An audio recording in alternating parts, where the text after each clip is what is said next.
Salut à tous. Aujourd'hui, on va s'atteler à un petit historique du matériel de camping. Et quoi de plus représentatif que la fameuse popote en aluminium? C'est parti!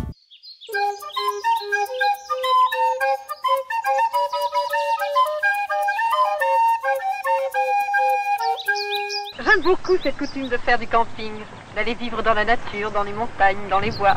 J'en suis ravie.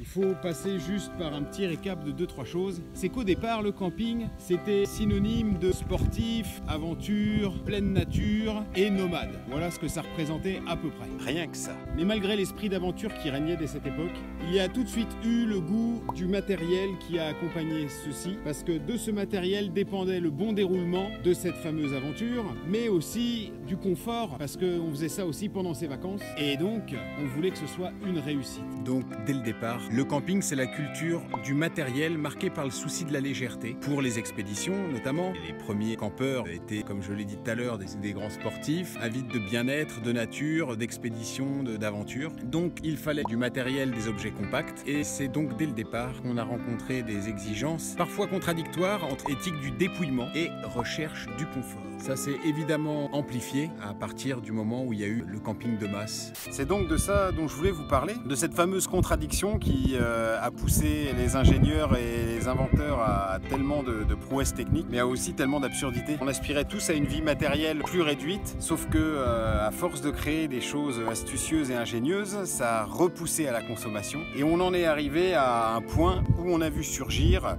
la prolifération du superflu. C'est bien vrai que même aujourd'hui, quand on voit ce qu'il y a dedans, on peut comprendre pourquoi ça a poussé vraiment ce goût de l'astuce. On retrouve ici donc plein de fabricants qui ont commencé à travailler l'aluminium. Déjà parce que ça venait de l'industrie automobile et de l'aviation. Des années 50 aux années 60, l'aluminium a été le produit phare, notamment dans tout ce qui touchait l'alimentaire dans le camping. Et à partir de 1960, il y a eu une grosse révolution, celle du plastique. Et oui, mais l'aluminium n'a pas été totalement détrôné. Certes, il en a souffert, dans le camping toujours bien sûr, parce que grâce au plastique, on pouvait avoir quelque chose de plus fun pour partir en vacances, à savoir déjà des couleurs dans la matière, plus de légèreté, souvent un peu plus fragile, mais l'aluminium est resté d'actualité tout simplement parce que lui, il pouvait aller sur le feu. Et qui dit camping dit souvent cuisine sur le camping gaz, si ce n'est sur le feu de camp. Sans plus attendre, je vous montre l'intérieur de cette magnifique popote en aluminium des années 50. Donc voici la popote. Donc ça c'est la partie poêle, la grande poêle qu'on a ici. Ici on a une moyenne poêle qui peut servir aussi évidemment d'assiette.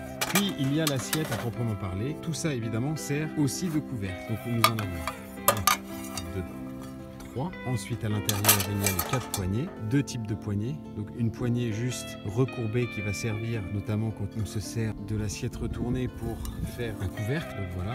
Ça sert comme ça. Donc on en a une deuxième ici, hein, je la pose là. Et on a 2 autres poignées qui elles ont un petit système pour se coincer. Voilà, où il y a une double pliure. Et voilà, elles se bloquent comme ça. Et donc là on a une certaine stabilité, parce qu'il faut bien imaginer que quand il y a l'eau dedans, on y fait cuire du riz, des pâtes, de la polenta, bref, il faut que ça puisse ne pas se renverser. Avec sa petite poignée, même sur le côté. Ah, ça rigolait pas. Hein. Donc voilà.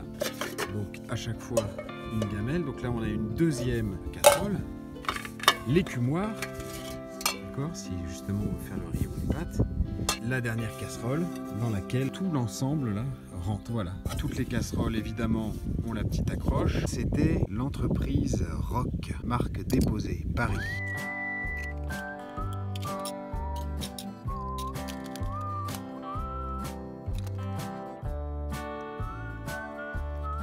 Ça vous a plu? Les amis, pensez à vous abonner, c'est un format un petit peu spécial. J'espère en faire d'autres pour agrémenter cette chaîne de petites anecdotes ou de petits objets de camping. Ben pour une prochaine, on verra bien ce que c'est. En tout cas, je vous dis à bientôt. Bon bah c'est tout, ciao. Il va falloir fermer la tente. Fermer la tente avec cette belle vue là-bas. Bonsoir, bonne nuit.